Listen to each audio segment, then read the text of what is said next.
What's up, guys? So today we have an awesome podcast with none other than Geoffrey, Verity, Schofield. This is going to be a part one, and for part two, we have a special guest coming on, so check that out next week.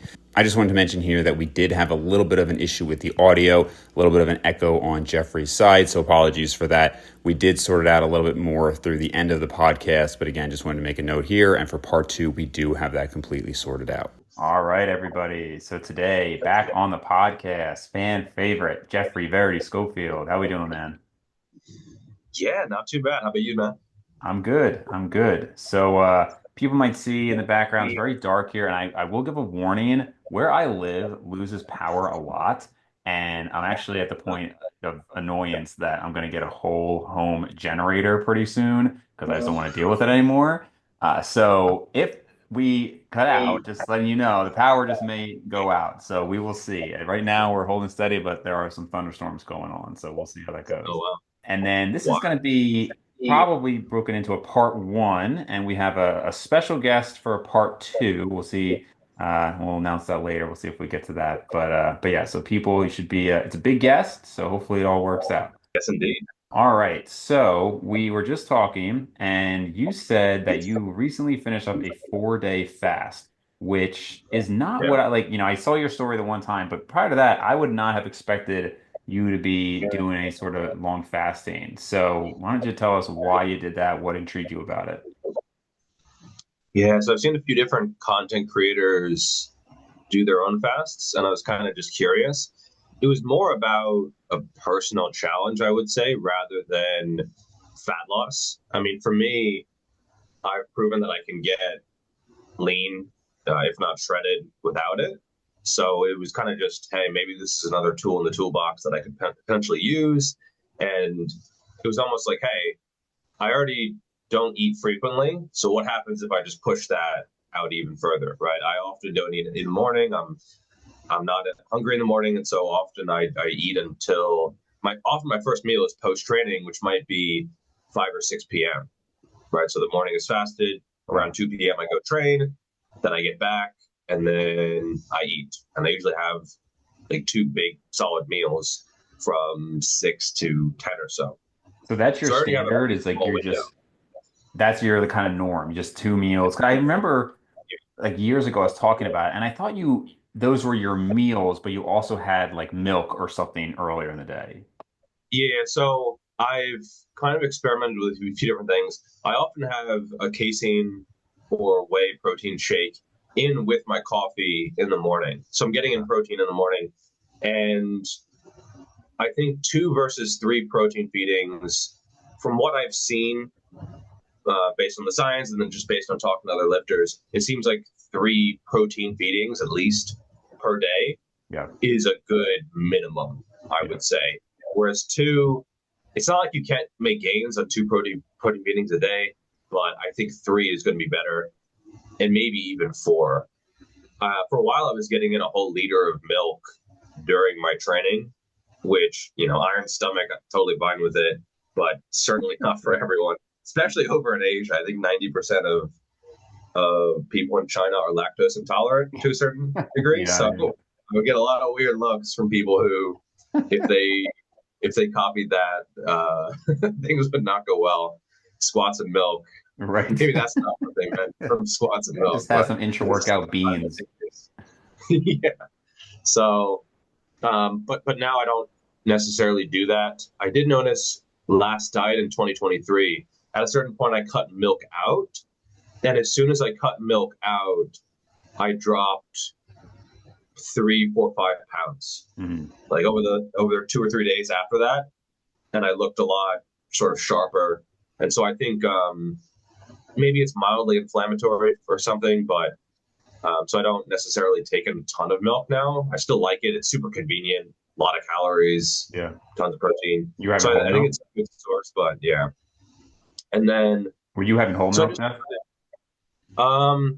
usually skim, Okay. but if I'm bulking and I can't find the skim, like I'm happy to go whole. Okay.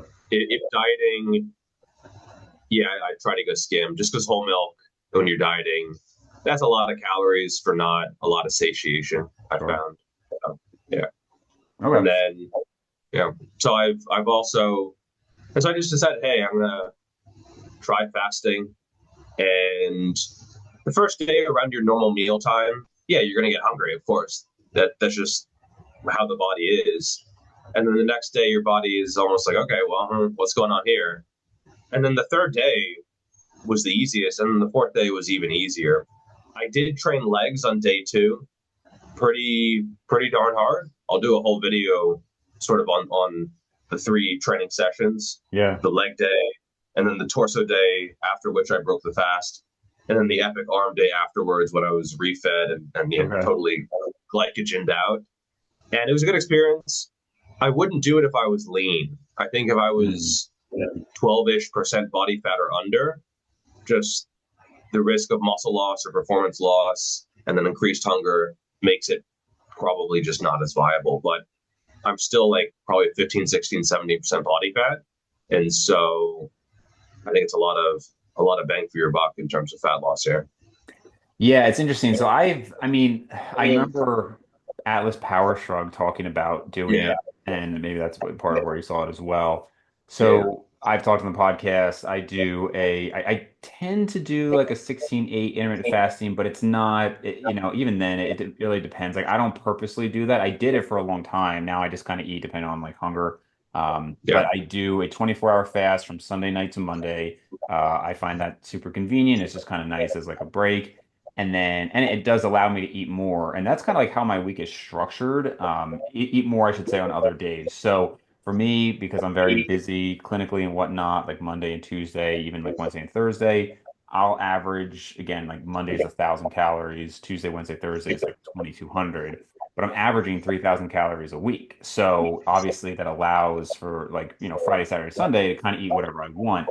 And I still Yeah. keep it healthy outside of 2 meals a week, but it's just a very natural way for me to eat as far as with my schedule. When I've done the 3-day fasts, I found them incredibly convenient. Now, I really enjoy food, so of course it's like if you've never done this, and obviously most people listening haven't done it, it's it's weird at first because you realize how much of your time goes toward food. It's like you're working and it's like, okay, how long until my next meal? And then you get up and then if you're home, like you're prepping that meal, you're eating that meal, you're cleaning up after that meal, and it becomes a very easy way to distract yourself from like being productive.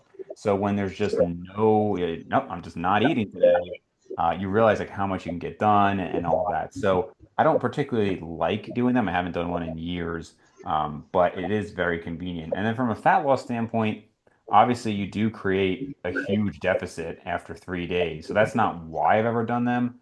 I personally still feel like if I wanted to just create a huge deficit, I would go with more of a protein sparing modified fast because realistically, it's like, okay, so let's say I go 5 days and I'm just gonna have protein. You could eat 700 or 800 calories and still create a massive deficit. And I would feel more confident with the maintenance of lean body mass with 5 days of like 800 calories from protein than 4 days of nothing. I would get a little concerned for that.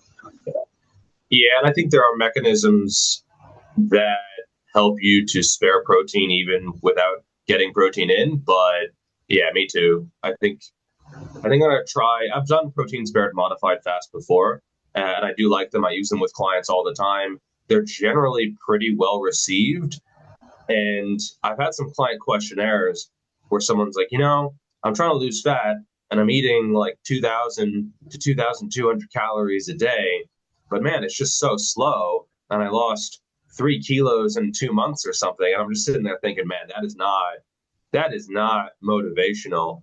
And if Sure. someone isn't that big of a person and they're sedentary, 2,000 calories might be a very, very slow fat loss journey. Yeah. I think all these 10,000 calorie challenges make people think that 2,000 calories is super low or something. Right. For most people, not even most people, but if someone's not physically developed and they're not moving their body and they're not doing cardio, I mean, you're going to have to probably go below 2,000 calories to get the rate of weight loss that you want. Now, I don't necessarily put people immediately on 800 calories, but I do think that it is a good option. And at the very least, yeah, you do create that nice big deficit. that you can spend a little bit back later, and then you end up still ahead. Whereas people trying to kind of, actually, I was going to say pussyfoot their deficit. I'm not a huge fan of that because then you think you're in a deficit, but you're not really in a deficit, and then you get in one cheat meal, and it destroys your progress for the week, right? At least with a fast. I mean, I broke the fast with a very big meal, like a Yeah. very, very sizable meal, and I was still ahead, right? Sure. Because 4 days of nothing, well, that's a lot of nothing, and it's hard to undo that. Now, I don't think it's for everyone.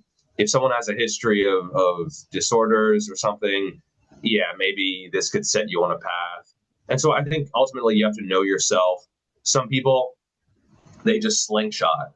So they go way down, and then that upward just cancels everything out, right? Like the next week afterwards, it undoes everything. Like that is a thing. Some people have a big enough appetite where they really can do it so much damage Sure. that maybe it's not worth it. But I do think it's at least worth trying for just about everyone. Now you're confusing me a little bit because I remember Lee Haney saying that he would grow into the show and eat more calories as he was dieting. I thought that was just what naturals were supposed to do. Yeah, no, there's Lee Haney did that. Kevin There's a few Lebroni. bodybuilders who they grew into the show or they recomped into the show. I've seen a number of transformations where they're like, yeah, I stayed the same body weight, and Yeah. then into the show I was 4%, 5% I body ate fat on stage. 4,500 calories the whole time. Yeah. It's this is where I definitely got misled as a beginner and intermediate at some points.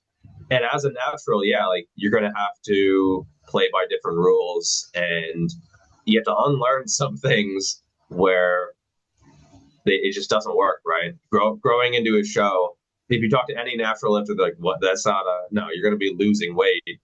There's no way to grow enough muscle to try to cancel that out. Yeah. Maybe if someone's a beginner, like I've seen some people where they're visibly losing fat, but they're not losing as much weight as you might think.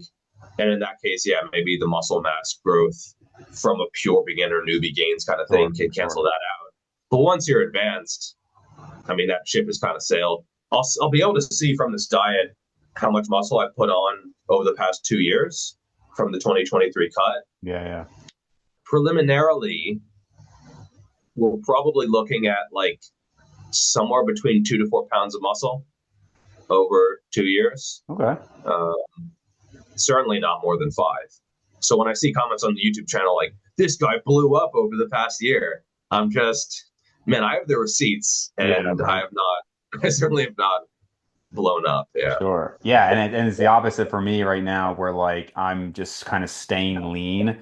So I'm just living at like 180, just kind of walking around with abs, and it's nice. It's easy for me to maintain right now, easier than it ever has been. But when I Yeah. had last bulked, I had the comments from patients like, "Wow, you're looking so much bigger," and I'm like, "Nope." And now I'm just like skinny boy, but I'm actually almost as strong now at 180 as I was at 210. Like I've lost very little. But of course, Wow. that doesn't matter. You're still going to look like a much smaller individual. But it is for naturals. Obviously, you have the exceptions, the Alberto Nunez's and the Steve Halls, where like they can maintain pretty high calories while getting super lean. Most naturals, like I remember, I used to think, not I used to think, but like I didn't want to accept when I was in my early 20s that I'd have to just drop these calories so low. And I was like, no, I'll just, next cut, I'll just do cardio. And it just doesn't really happen. I mean, I've got a friend right now who he's 170, probably 5'9", 100 and yeah, like 170, but like probably 15% body fat. And he's got these dogs, he's always walking them. So he's got like 10,000 steps a day. He also does cardio and lifts, and he's barely losing at like 2,400 calories. And it's like, yeah, man, like you're probably going to have to be sub 2,000 if you really want to get abs back and everything. It's just the reality of it. Yeah. Yeah. And I don't count anymore, but I can also tell when you count for a long time, you can tell when your calories are pretty low, right? Yeah. Like you have just small meals and you're pretty hungry and you're not eating that frequently. And so last cut, there were definitely a lot of days under 2,000 calories. And I'm sure people might look at me and be like, man, you probably died on 3,000. No, like, no, it's just not, that's just generally not a thing unless you're very, very active. And just due to my work, I'm not that active during the day. One mistake I think I made from last diet was trying to get in too many steps all at one time, especially post workout. Hmm. So I was probably averaging about 15,000 steps a day, but that was all sort of going to the gym, then lifting, and then trying to get in steps after, then coming back. Before Whereas eating. the rest of the day, I was kind of just working on my computer and probably getting in 300 steps Right. in my Right. apartment the rest of the day. And I think that is not the right play on the field. I think you want to be a little bit more active, like get in a morning walk, maybe get in an evening walk. Actually, Chocho, the dog, he does help with that because he gotta kind of forces you to move a little bit more frequently. Sure. But that's one mistake I think I did make, especially a few times when I was very lean. I was getting really focused on the step count, so I got in a hard leg day when already below 10% body fat, and then I was like, oh, I got to go walk for 2 hours, and so I think that's where you kind of set yourself up for maybe not muscle loss, but maybe muscle loss, Right. or at the very least performance not going well at all because you're getting in that activity when you've already worked the legs and it's just not a good situation. Yeah. Yeah, one thing I've never really done. I mean, I've done, like rucking with just like wearing, and I've done rucking, but I've never done what if you've seen Eric Lee Salazar talk about, he's in the space, he's been on a few podcasts. He does like he's done the weighted vest with I think James Krieger and whatnot, kind of helped him out with it Yeah. initially.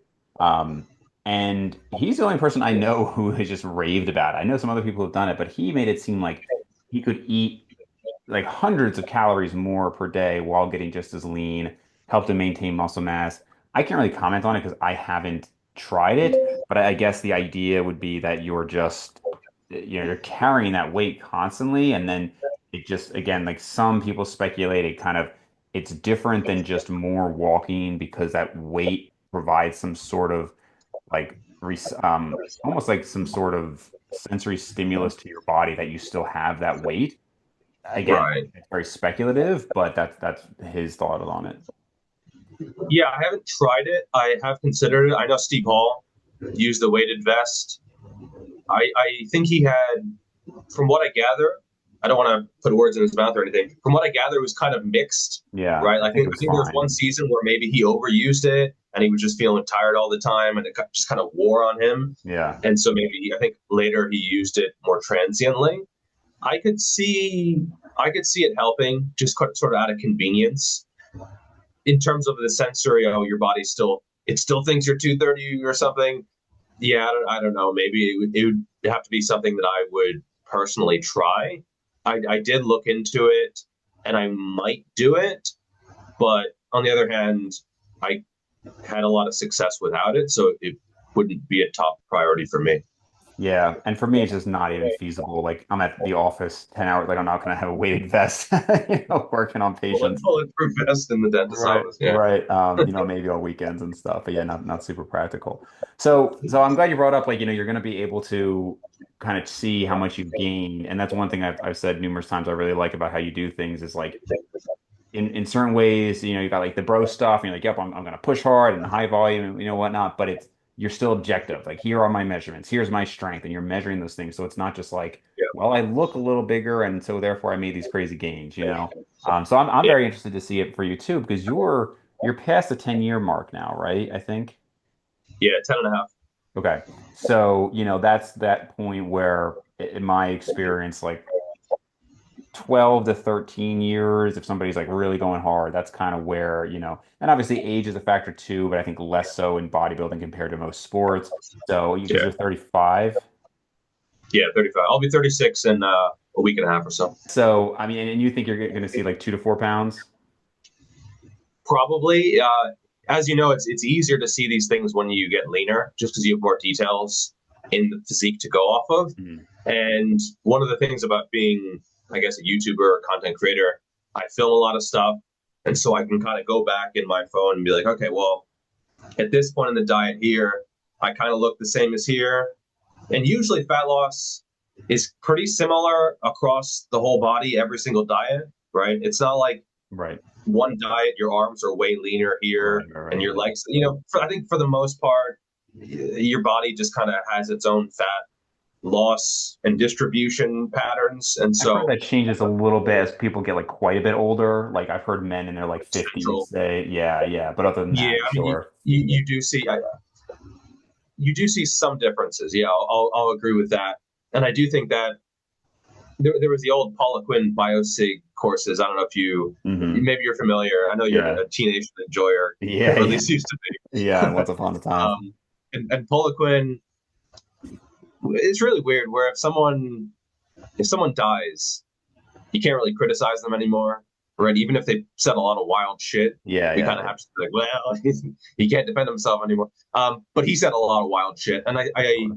the idea that this hormone causes more fat here, I think there's a grain of truth to that. You know, cortisol and belly fat is probably the biggest one, but yeah, the idea that you're fat here on your shoulder, therefore you need to manipulate this hormone through this supplement that I sell you, that kind of stuff. Right, right, right. I don't think that's really much of a thing at all, really. But I can still go back and say, okay, well, February 2023, I look roughly the same leanness as right now, and then I can check the body weight difference, right? That's probably the best way to go about it. Yep. And as you get leaner, and ultimately on stage, it's just very obvious, right? Because you can almost see, oh, this area is sweeping out a little bit more. And then you say, okay, well, I'm 2 pounds heavier, basically the same condition. Your pancreas didn't grow, right? Like Right. that's going to be muscle, assuming you're in the gym and training and stuff, right? Yep. Yeah, yeah, yeah, for sure. Yeah, I always think it's interesting. And a lot of times it seems like what natural bodybuilders do is like they will just kind of take that extra weight and then just decide to push the cut further. So like the ultimate result Right. is they end up at the same weight but leaner. So but you can look at both. You can say, Yeah, hey, I'm the same for sure. leanness, 2 or 3 pounds heavier, or let's just keep pushing and now at that new weight I'm really lean. And that's kind of what I've done like most recently. So last, I guess August, September, I got probably the leanest I've ever been. And I really, it was almost strange. Like it was not, I was just like, well, we're going to the beach. Like I'll just do it. And it just never got that much harder. And again, I don't know if it's an age thing, increased activity. I'm doing more cardio. But then it just, I was like, all right, I know once I get out of this vacation, I'm going to kind of go back up to 190. And I just didn't have the desire to do it. Like I just didn't, and not like, oh, I wanted to, but I didn't have the motivation to push myself. I mean, like food wise, I just was Yeah. totally fine staying lean, to the point that I've maintained that this entire time. And I think I'm actually going to push down to 175 at the end of the summer just to do it. I've never been that lean before, and just to kind of see, and I'm kind of like, it seems like a good opportunity. I will also say I almost miss having some hunger where I'm like, not that I never get hungry, but like where you enjoy the food a little bit more. So, Right. so we'll see. But yeah, it's not a huge drop, but another 5 pounds on top of where I'm already at is going to be pretty lean. Is your saturated fat still low? Because that's one thing that's kind of interested me. Yeah, Where my LDL is usually fine. It's like 80s to 90s, but that's probably a little higher than I would want it.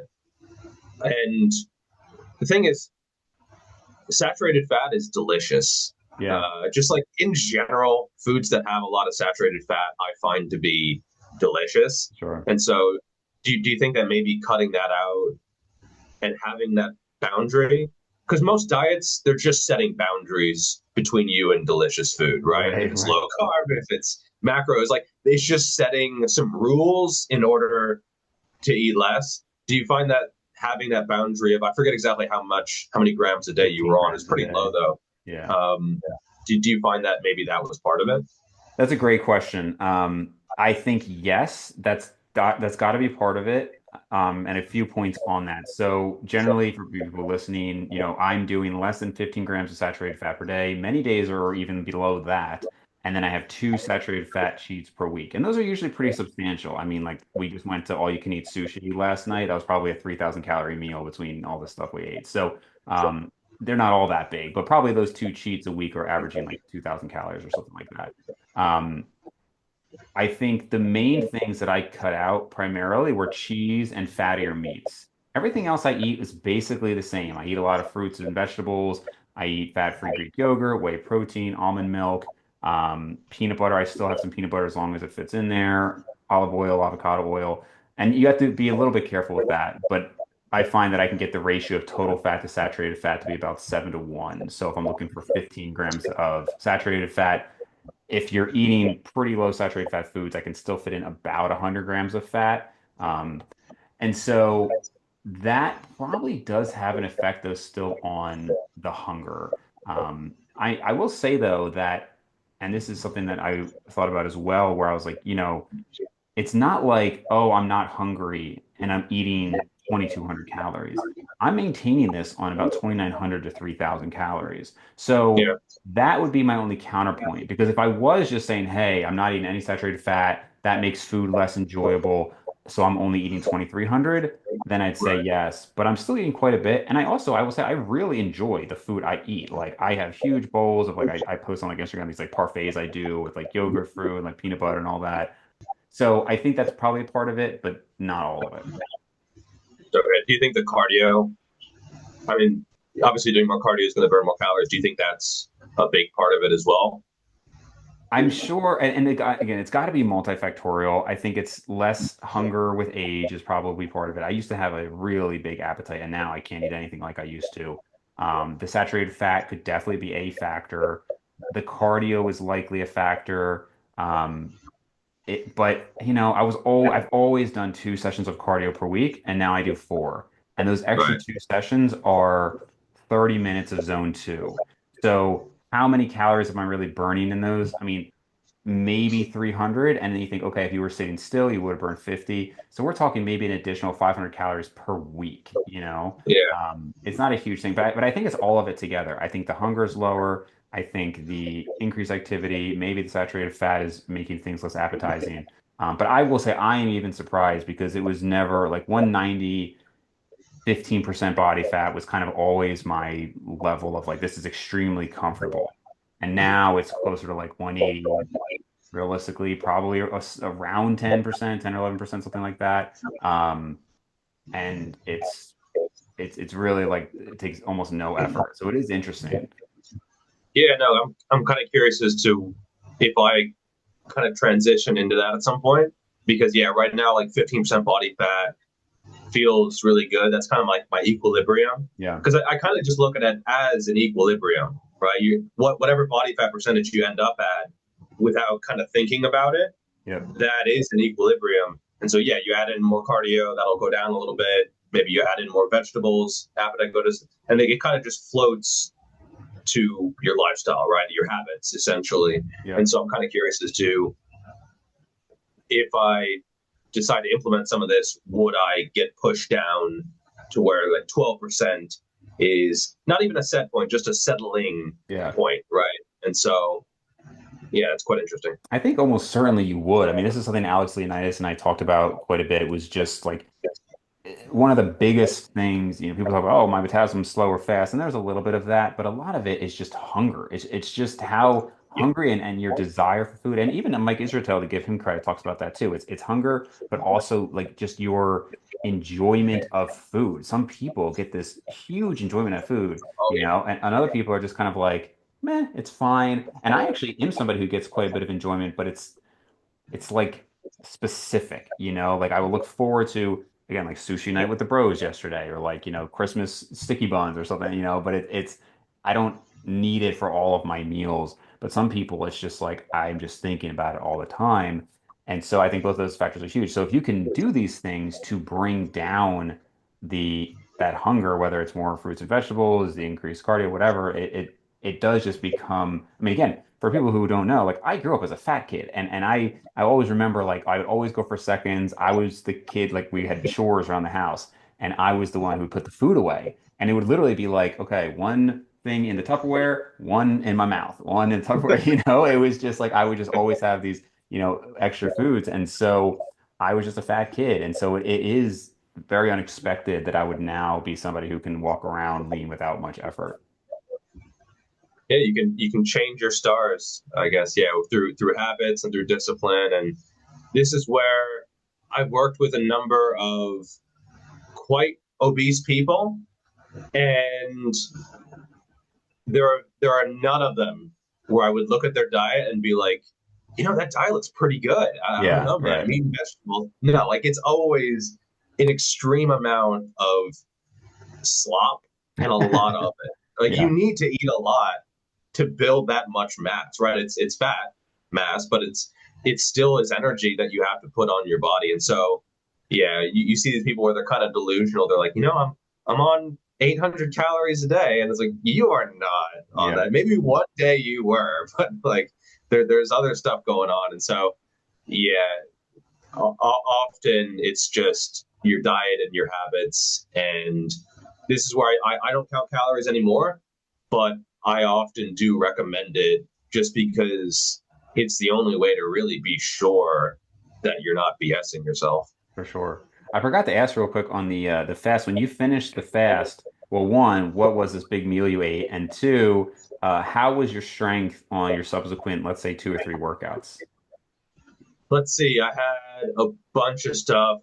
There was vegetables and chicken, and there was like this small little pizza and this little quiche thing, and it was for the most part good clean food, but a couple stuff on there that I wouldn't really typically eat, especially on Yeah. a diet, just because I don't know. There's a little bit of like a floodgate thing where you're on your phone and you're ordering food and you're like, yeah, let's go. Yeah, yeah, yeah, one of those, that kind of thing. Sure, sure. And so it was a pretty big meal. I found that the next day with the arm workout, I equaled my incline curl personal best, 11 reps with 50 pounds per hand. And so that was nice.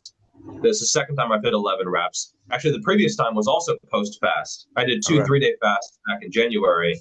Okay. And after hitting that PR in January, I was like, okay, well, I clearly didn't lose any muscle if I just equaled my I set a personal best. I got one extra rep on that January set, and then I equaled it on this recent fast. Nice.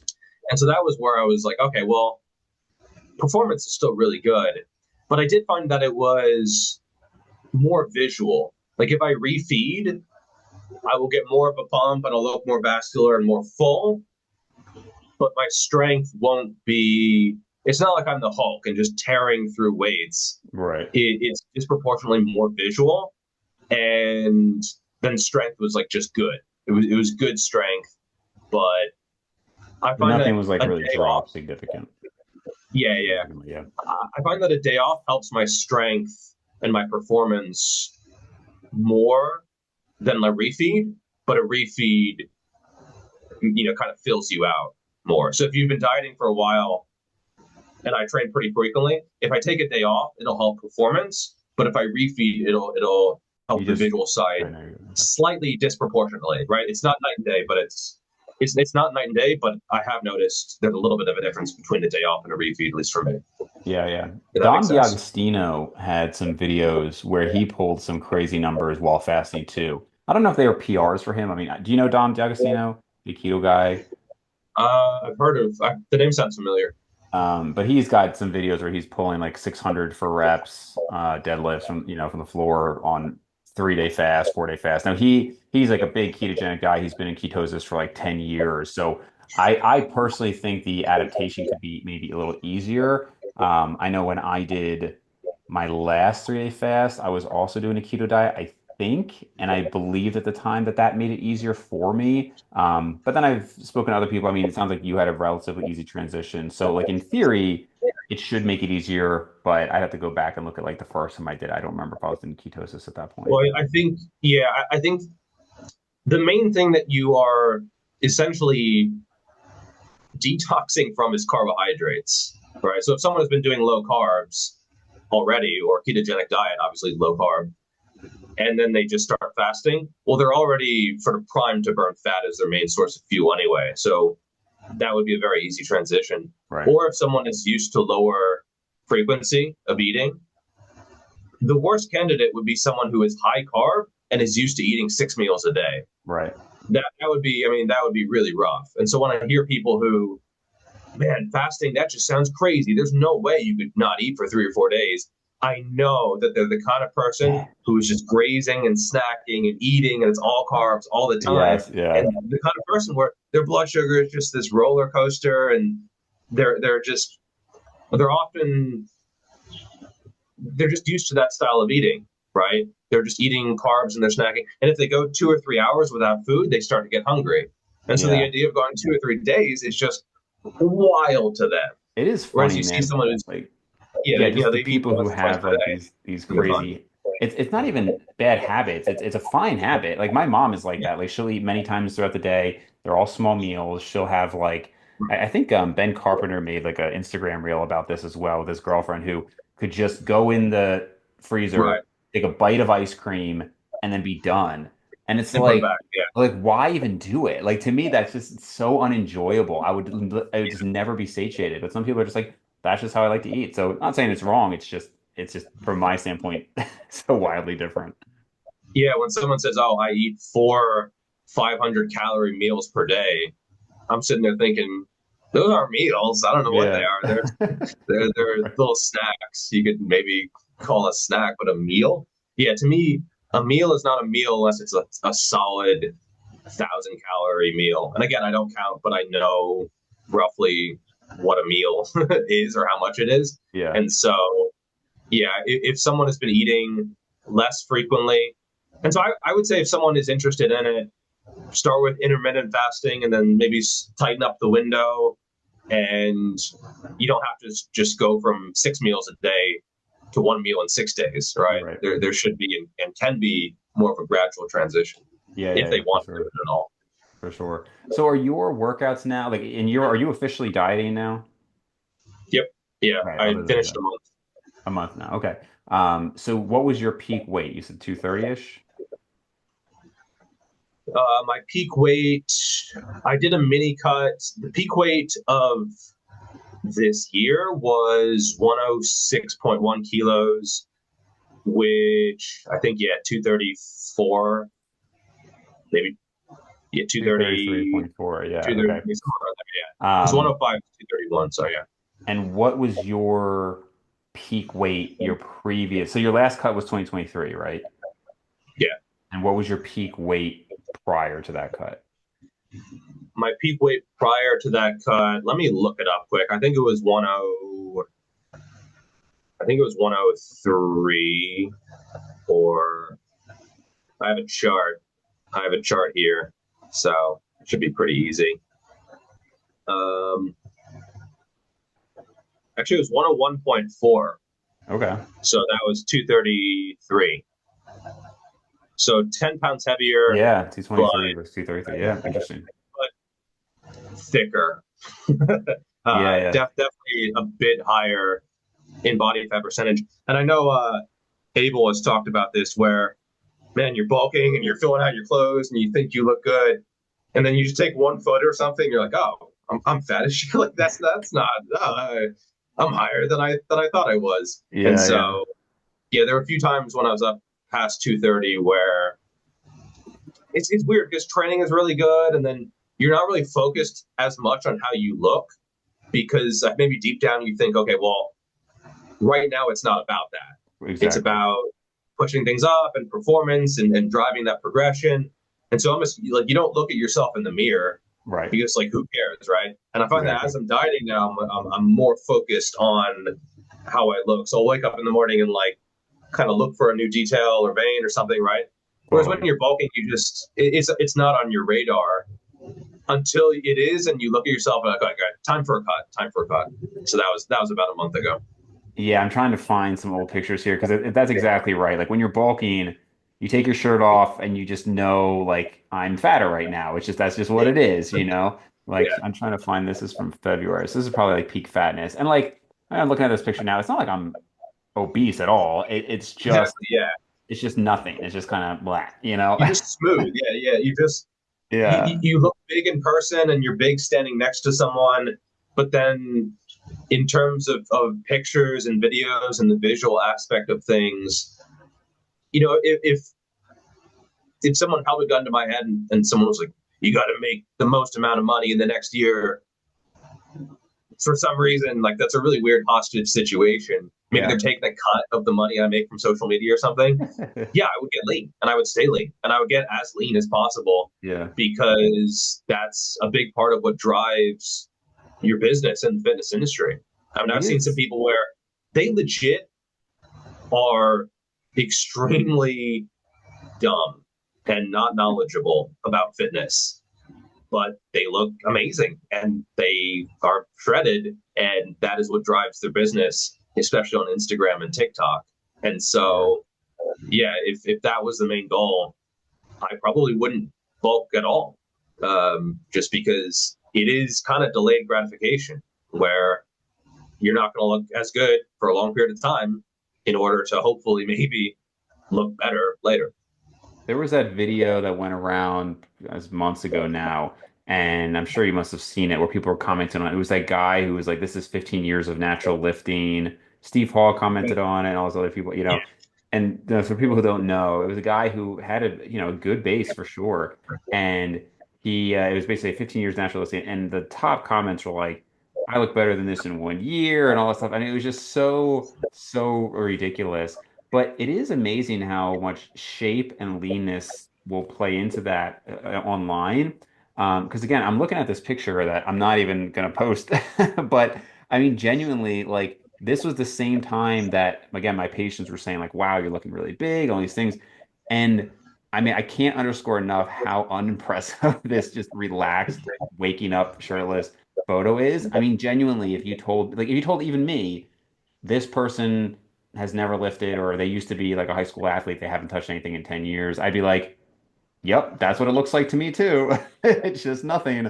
And it's just and that's why like pictures I think are often not super helpful. They're helpful for comparisons, of course, for yourself at a given point and et cetera, et Yeah. cetera. But yeah, this was when I was 212.2 in these. And like similarly, I remember looking at the time like I'm holding this pretty well, which was objectively true. I was holding it Yeah.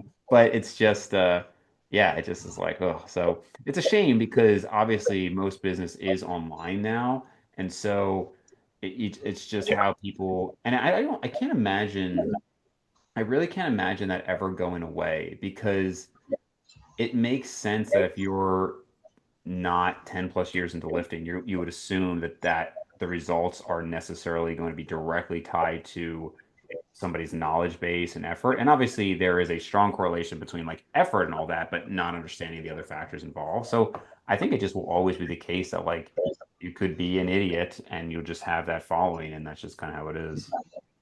Yeah, and I've kind of just learned to accept it, right? Where it's almost in some ways similar to the steroid thing, where you see someone and they're just juicing their head off and they're way bigger than you, and they rocket past you in terms of size and the potential in terms of following, and you just kind of learn to say, hey, well, that's their path, that's their journey.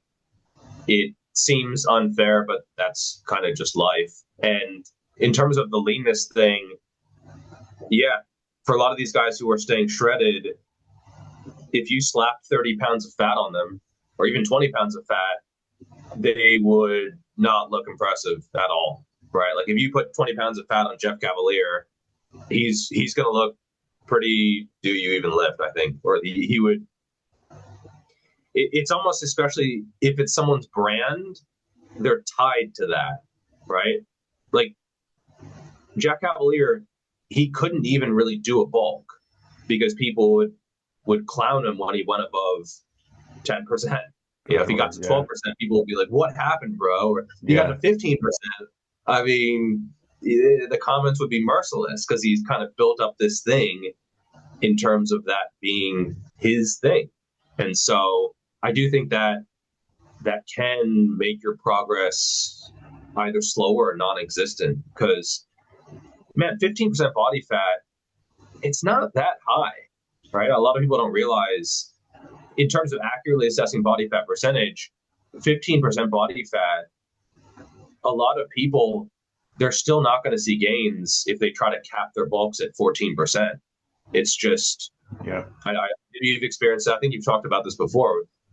I mean, a lot of people have to go at least a little bit beyond that on their Yeah, for bulks, I think. sure. So yeah, and it'd be interesting for me to see now that I have. I mean, again, obviously at this point, I'm well past the point of making any like substantial gains. But it'd be interesting to see if somebody had gotten to a point where they were now settling at such a lower body fat than they used to. Because when I had previously said, "Hey, I tried to maintain 11 to 13% or so, and I made no gains," Yeah, I that's when my kind of natural settling point was like 16 to 17%. right. So I wonder now, let's say I had been training poorly and I still had 10 pounds of gains left on the table. Could I then do that at a lower body fat now that I'm used to it? I suspect I could at least do it better. I don't know if it would get the whole 10 pounds, but I think because my body has gotten pretty used to it, it would have that potential. Yeah, that's actually super interesting because I think it's partly the body fat percentage, but I do see some very, very advanced, super impressive natural lifters where they are maintaining a leaner physique and still making progress. I mean, I used to think, because I got a little bit jaded because I did try to maintain 9, 10, 11% back in 2019 and went nowhere. But could I do that now and still make progress? Like, could I right now try to maintain 11% and still make progress? Maybe. Yeah. And I'm more open to other people being able to do it as well. It's the issue is when beginners try to copy that, right? Because Right. they don't have the muscle mass and the habits, and they're just not in the right place. And their settling point might just be higher. They have more muscle to gain anyway, and so they can be a little bit more aggressive with their surpluses, and probably should be.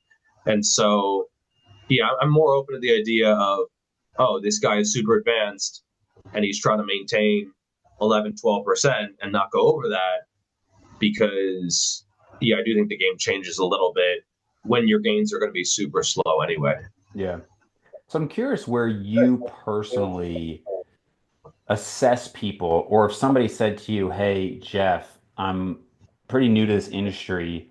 How do I know who to listen to?" Because you've already said that a lot of people are on steroids, and I can't really listen to them as a natural. And honestly, I mostly agree with that myself.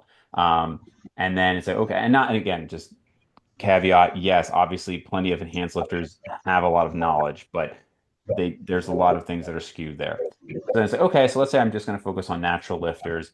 Well, we've also said how sometimes with people who look the best on Instagram, they might not even be actually that impressive in person because they're just lean or they have good insertions and whatnot. Okay, so that kind of rules some of that out. But then we also have these big guys, but we know, well, they could know what they're doing, but they could also just kind of be a genetic phenom and they just worked hard or maybe didn't even work that hard and they look better than 90% of people. Where do you, because there's going to be a small subset of people, and I do think it is small, where they're super knowledgeable, they've worked really hard, and they're just not going to be that impressive. And again, what's impressive is obviously going to be very subjective, but those people probably should be listened to. It's hard to know. Like, so what do you look at globally if somebody said, "Hey, I'm trying to determine this without spending years?" Yeah, so I do think that there is something to the physique. I've heard some people say, well, it doesn't matter what you look like. All that matters is your advice or what you say.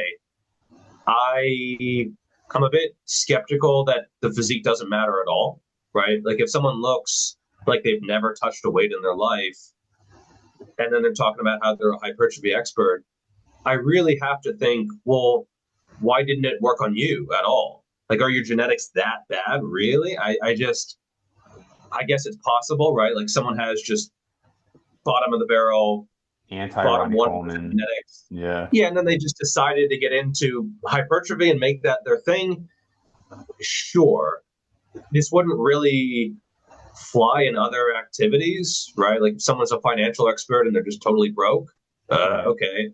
If someone's a chess expert, but their ELO score is like it just I don't know. It doesn't check out in other areas, and so I do think building at least a reasonable physique. I mean, yeah, not everyone is going to have the same insertions and look, and genetics they are a big factor, right? So I don't want to play down genetics. They certainly play a huge role to the point where yeah, someone can look crazy and really not know that much. So that is the thing. And I guess as a beginner, just looking at this from a practical point of view, if someone's a beginner and they're getting into fitness, I would say, first of all, be naturally skeptical. Like that'll protect you from a lot of the BS out there. If you're just questioning everything, like question everyone, question anything you hear or see, right? Question me, question Dave, like think about it, right? Don't just hear someone say something and be like, well, okay, that makes sense. And then also apply it to yourself, like actually go in there and try it out, and then be observant, because ultimately there's going to be good advice that doesn't work for a lot of people. And there's going to be advice that maybe is a little bit off the beaten path and isn't going to work for a lot of people, but it will work for some people. And so I think ultimately it's important to take personal responsibility and think skeptically, and then also just apply these concepts to yourself. And then also maybe sometimes take some breaks from social media, right? Like people used to go into the gym and kind of figure stuff out on their own. And I feel like very few people actually do that anymore. They're always, they want to know the results before they actually lift. Right. I mean, I've gotten DMs like that where people said, okay, well, how big can I get naturally? And they're like a week in, they're a month into the journey. And I'm just sitting, can you assess my genetics? No, I can't assess your genetics. Like, it's really hard to assess someone's genetics unless they put in a ton of work really well over at least 5 years, I would say. I mean, you get hints at it pretty early. I mean, if you're the next Ronnie Coleman, you're probably going to know before you even touch a weight.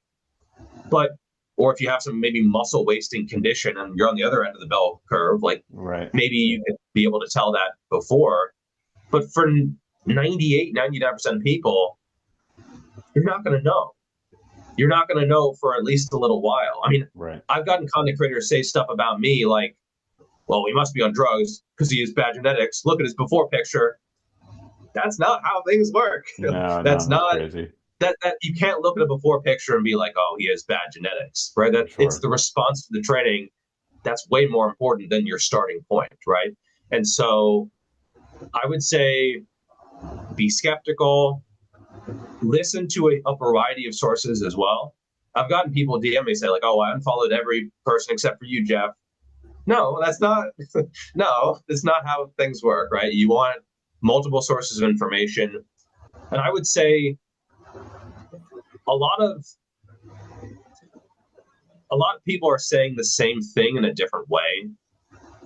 And so it might sound different. How many times have you heard about a debate? Like, oh, these two people are going to debate. Right. And then at the end of the debate, they're like, oh, actually, we agree on almost everything, right?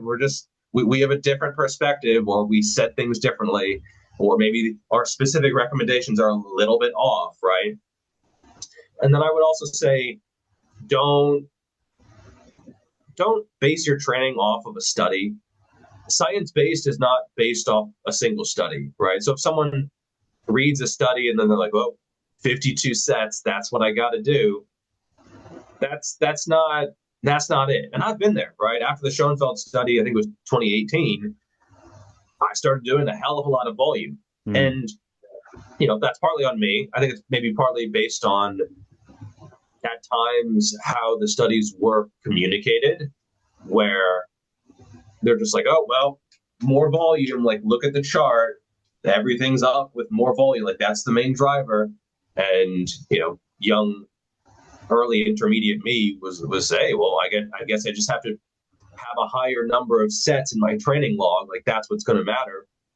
And so, learn from your mistakes, be observant, and then occasionally take breaks from social media and just kind of go in and try to figure stuff out yourself. I think that's probably the best way to go about it. And then in terms of who to follow, follow a whole bunch of people, listen to what they say, and then try it for yourself. And I've had so many comments where they said something like, I didn't like you at first, and then a few years later, I realized you were right about a whole bunch of stuff. And I'm like, yeah, well, you made the rounds of following a whole bunch of other people and trying some crazy stuff, and then ultimately you came back to just moderation and being reasonable and practical.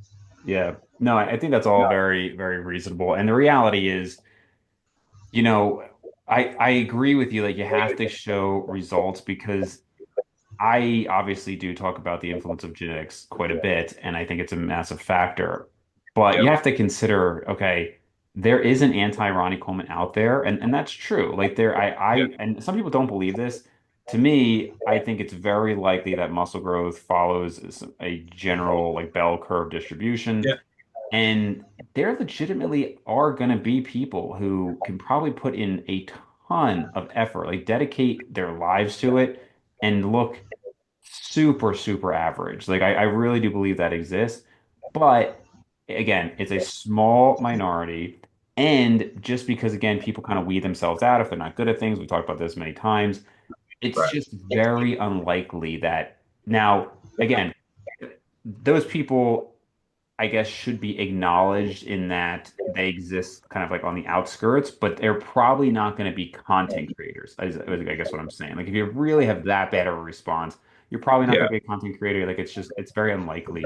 So, I think as long as somebody is aware of those limitations, then, the physique is significant. And even the ability of what's impressive, you have to look at that through a certain lens as well. I hate to use it as an example, like a negative thing, but obviously I know and I really like Brad Loomis, but he talks about this, like, hey, of the three MJ guys, I have the worst physique. So he's acknowledging he has the worst genetics for it, but objectively, he has done something very impressive with what he has. So he's got a wide waist. He's maybe not the best insertions and whatnot, but he has taking it very far. And he's also really strong at the big three Yeah. and everything. Super strong. So He's stronger than yeah, me. For yeah. sure. So and significantly lighter, obviously. So, Right. he has done very well with that. So I think all that stuff is important to look at. And at the end of the day, you do have to just try a bunch of things. I think unfortunately, because of these other factors like the genetics and just the hard effort, it will perpetuate the cycle because if you take somebody with, let's say, 80th percentile genetics and they listen to a bad influencer with bad advice, they may still get pretty far, and then that perpetuates the belief that, well, that's the thing. I mean, kind of like, you take Jeff 5 years ago, maybe he was saying, hey, look at me, high volume clearly works, and high volume is the answer, right? I'm not saying that you were necessarily saying that, but I know you were a bigger advocate of it. So Yeah. it's kind of like, where is that person in their journey too? Because Right. that could be a huge factor too, that they're at a phase where most things are going to work. So another thing to consider. Yeah. It's almost like a competition for who can have the worst genetics. Right. Right. I've heard. I think Doug Miller. He was. Someone's like, so like genetics, right? He's like, my genetics, they're good, they're okay, they're pretty good. Like what? You look. I mean, at a certain point, your genetics are very obvious, especially on the ends of the bell curve, right?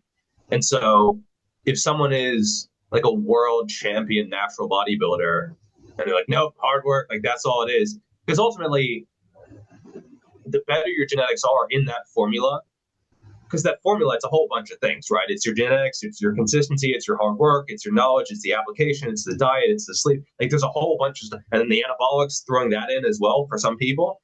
And so there's a lot of stuff that goes into this black box.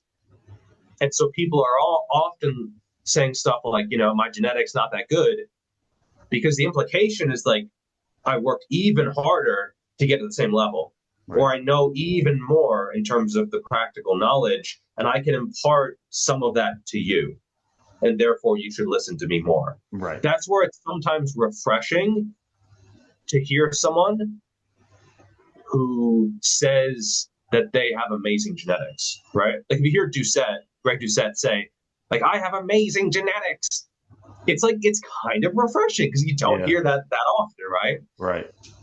If you hear Ronnie Coleman say, like, oh, this is a gift from God, it's kind of refreshing. I mean, if he had said, oh, like, no, it's all hard work, I think a lot of people would know that's BS. But it's refreshing. It's nice to hear because so many people do downplay their genetics. And I still don't know exactly like what percentage I would fall into, right? I think you assessed me a while back at like maybe 90-ish percentile, Yeah. 85, 90, somewhere around there. I'd be curious to see, like, in 5 years, would you have the same opinion, right? Like, assuming I keep gaining Right. tiny amounts of muscle every year. And so it is kind of this ongoing thing where you're not entirely sure, especially in the first few years, right? Yeah. Like, if I look at myself a year into training, it's really hard to assess, even a year in, let Yeah. alone a month in. So yeah, regarding the 90th percentile genetics, what makes it so hard, and it's interesting you say, oh, would you have that same assessment in like 5 years? This is why if somebody said to me like, oh, Dave, you can't say you have bad genetics. It's like, well, look, you have to compare to people who have done the same things as you. That's the only way you could really know. How many Yeah. people have lifted for 20 years consistently to compare to? Very few. So it's very difficult. And so for you, I think actually I had said at the time like 85th percentile, which now I actually would say, you know what? Do I think 1 in 6 or 7 people is going to have your results? No, I definitely don't think that. So how many people 10 years in are going to look as muscular? If we're just talking about muscularity, God, man, maybe 1 in 20. I mean, really, there's very few people who are as big as you. So maybe it's 95th percentile. We don't know. But anyway, that's just kind of a closing thought there. So guys, we're going to wrap this up as part one. Our special guest that you can't see right now has just joined us. So we're going to close this one out, and then you'll have to check back next week for that guest. Or should we just say who it is? Should we say who it is to kind of get people excited for it? What do you think, Joe? Okay, Jeff, why don't you tell people who's going to be coming on? We have Mr. Daniel Vardnell from Fitness FAQ. Perfect. All right, guys. So look forward to that next week.